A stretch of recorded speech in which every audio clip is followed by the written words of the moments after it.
Great. Hello, everybody, and welcome to my Sleep and Dreams Outreach Project, exploring the world of sleep featuring the magic of film and television.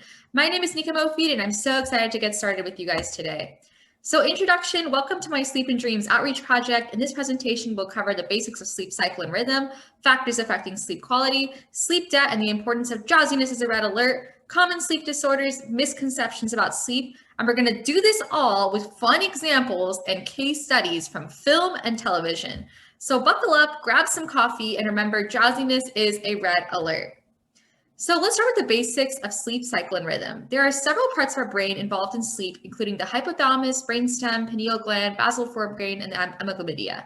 Specifically, the suprachiasmatic nucleus, SCN, controls our behavioral circadian rhythm and the sleep-wake cycle. And our sleep cycle stages, there are two stages of sleep, which are REM and non-REM, and we cycle through all stages of non-REM and REM throughout the night several times. Stage 1 non-REM sleep is a change from wakefulness to sleep. Your brain and muscles relax. In stage 2 non-REM sleep, it's a period of light sleep before we enter deep sleep. And stage 3 non-REM sleep is a period of deep sleep where we wake up feeling refreshed. And our REM sleep occurs about 90 minutes after falling asleep, and dreaming actually occurs in this stage. As for our sleep rhythm, circadian rhythm and homeostasis work together to regulate whether we're asleep or awake. And circadian rhythm is our body's biological clock, based roughly on 24 hours a day, and directs a variety of functions, including the fluctuations of wakefulness, body temperature, and the release of hormones. It also synchronizes with the environmental cues like light and temperature, but it can also exist in the absence of these things. And our sleep-wake homeostasis is a homeostatic drive which reminds the body to sleep after a certain time, while also regulating sleep intensity, and it gets stronger every hour you're awake. So what are factors that affect sleep quality? So sleep, first of all, is really important. A few benefits of sleep include sharper brain and memory consolidation, improved immune system, mood boost, and a healthy heart, as well as improved athletic performance. And a few factors that can affect sleep quality include jet lag. And jet lag occurs when circadian rhythms become disrupted due to flying through different time zones. And circadian rhythms can become out of sync with the time of day, which creates a mismatch between the actual clock and our biological clock. Another factor that affects sleep quality is light.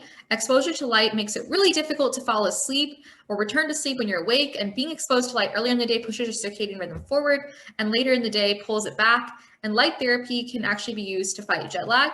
And finally, stimulants. Consuming stimulants like caffeine or alcohol or nicotine before bed can actually prevent you from falling asleep. So our first example from film and TV, Sleeping Beauty. So Sleeping Beauty gets high quality sleep, and she's actually arguably the most famous sleeper in film history. So why does Princess Aurora get high quality sleep? She sleeps a complete night, and she makes sure never to accumulate a sleep debt. She also sleeps in a dark room with blackout curtains, as you can see in the image below. So she's undisturbed by light, and she doesn't drink before sleeping. Let's learn from Princess Aurora. She knows how to sleep well. So now we're going to talk about one of the most important topics of the class, which is sleep debt. And sleep debt is the difference between the amount of sleep a person gets and the amount of sleep they should be getting. And this debt grows each time we lose sleeping hours. And short-term effects of sleep deprivation include a foggy brain, weakened vision, and forgetfulness. And long-term effects include obesity and heart disease. So the average human requires about 8 hours of sleep per night. And if this requirement is not met, it affects our performance.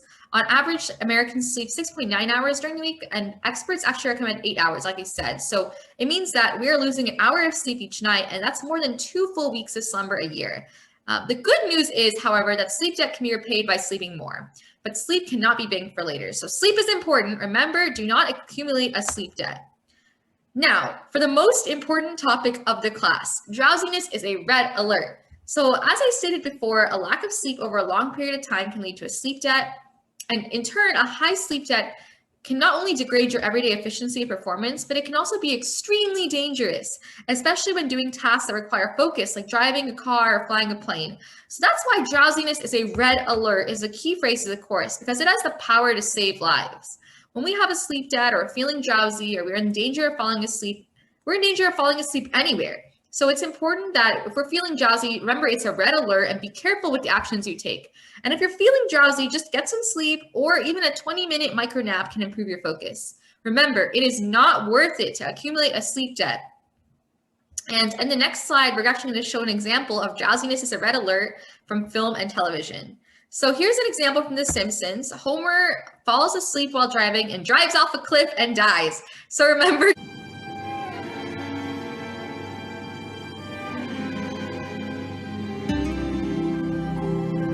driver has fallen asleep behind the wheel. Can't control himself.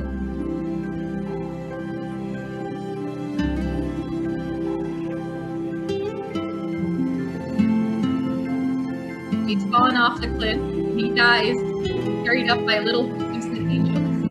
So remember, Homer should have remembered here, drowsiness is a red alert. Please don't drive or fly a plane or do anything that requires a lot of focus when you're tired. Get some sleep. Let's go to the next slide. Okay, so next we're going to talk about a few common sleep disorders, and our first one is sleep apnea. And sleep apnea is a sleep disorder in which an individual has abnormal breathing patterns during sleep, including long pauses in breathing. And some of the symptoms of sleep apnea are snoring, dry mouth, headaches in the morning, insomnia, hypersomnia, and fatigue.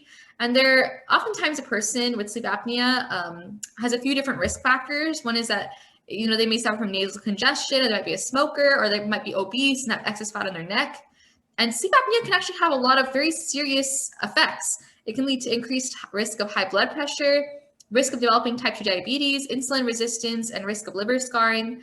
And the treatments to sleep apnea are to use a continuous positive airway pressure machine, or CPAP machine, during the night, which uses air pressure to open the breathing airways when you're sleeping, or just using a supplemental oxygen device, or just getting tissue removal or shrinkage. That can also help with opening up the passageways.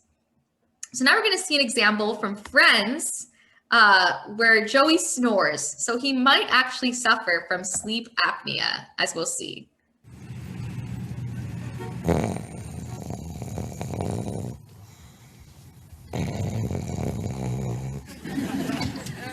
Are you kidding me?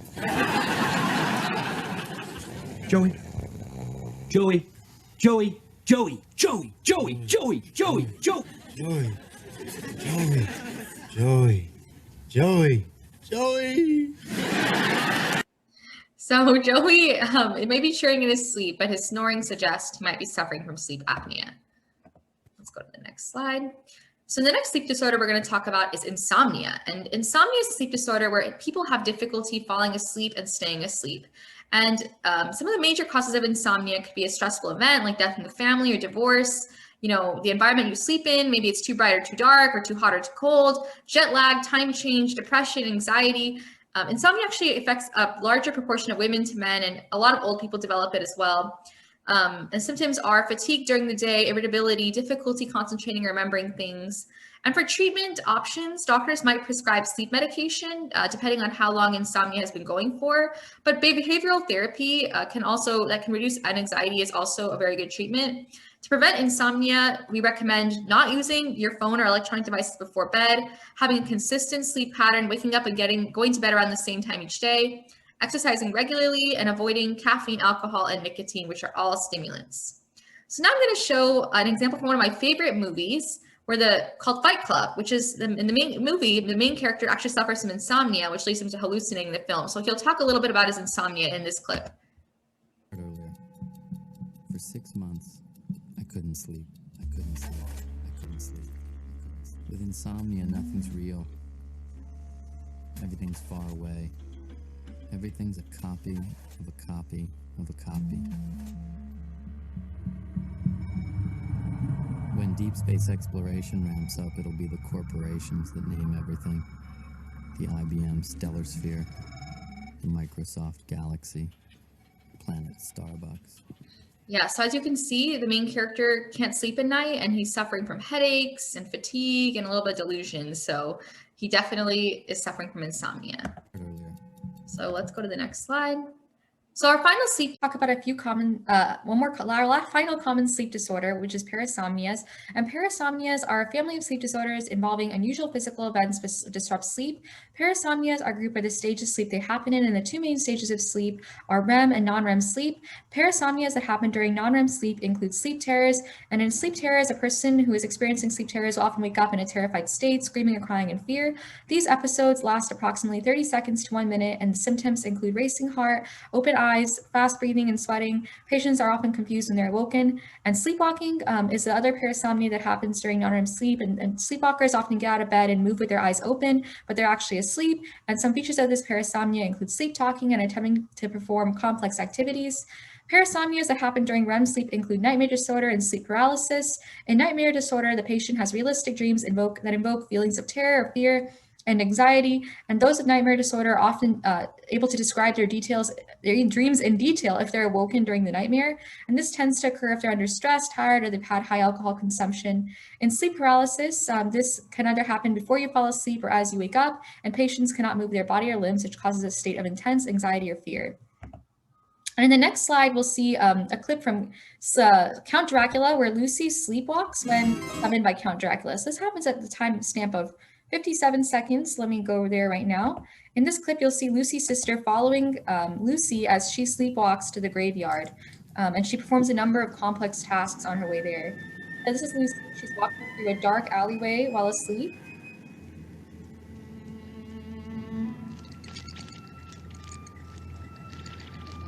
And you can see she's performing the complex task of scaling these stairs, all while asleep.